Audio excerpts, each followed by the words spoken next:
Around 70% of last year's fawns survived the winter, and that's really good.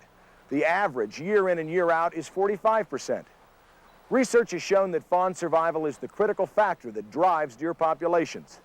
With this in mind, scientists have designed a series of studies to gauge what factors influence whether a young deer will survive its first year of life. That 70% survival figure came as a result of a study conducted all across the southern half of our state. In early winter, with help from volunteers, 250 fawns were captured and fitted with radio collars.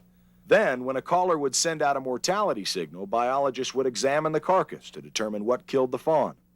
A 70% survival rate seems to indicate that the fawns were in good shape going into the winter and that weather conditions were favorable.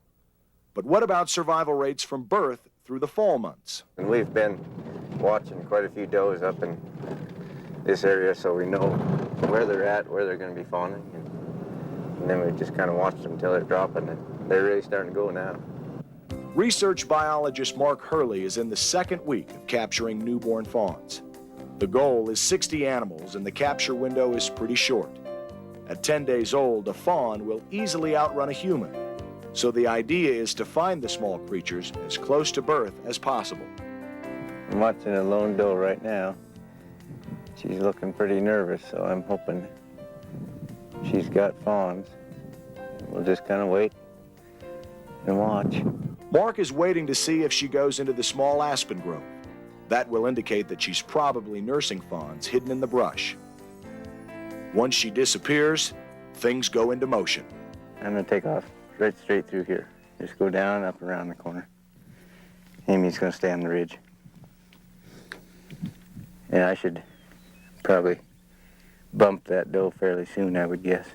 The two biologists set out, heading towards the corner of the aspen grove where they last saw the deer.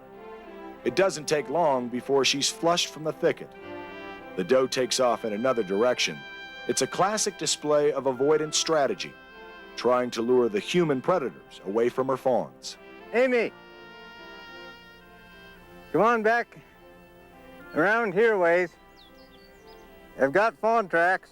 The Arbon Valley in southeast Idaho is beautiful country that once supported a larger population of these graceful animals. But deer numbers never bounced back after the tough winter of '92, and the reason seems to be tied once again to fawn survival. Of course, we have people right off the bat, say it's predators that are the problem. And so if it in fact is, then we have to figure out what we can do to actually help that problem.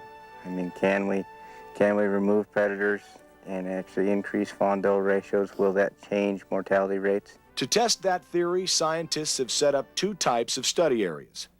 In some hunting units, coyotes are being removed or liberal cougar hunting seasons have been introduced.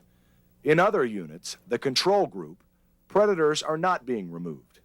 This is only the second year of a 5-year study, but so far, preliminary results indicate there's not much difference in fawn survival in the two types of areas. We just need to find the little bugger now. The brush is thicker than it looked from afar. Somehow, the task seems impossible, like looking for a needle in a haystack. But perseverance pays off, and after almost an hour of searching, Mark finds a tiny fawn. This one's real young, like less than a day. Mark begins the task of radio collaring the little guy and recording data. The collar is built to fall off within 6 months as the fawn matures. Biologists will retrieve it and reuse the collar again next year. Little guy goes in the sack. The last step is to weigh the newborn. 7 pounds, 1 ounce, including the sack. When the processing is done, the fawn wastes no time getting away from humans, hiding once again in the brush to wait for the doe to return. All done. We'll just kind of ease out of here, and hopefully at least they'll stay semi-close. So that was fawn number 28, and the goal is 60. That translates into a lot of huffing up hills, hiking through brush, and relentless searching, mixed with a huge dose of patience. But somehow the biologists don't seem to mind. Well with it. Yep, every time we catch a fawn, that's super. And the quest continues. Oh, yes. That makes 28.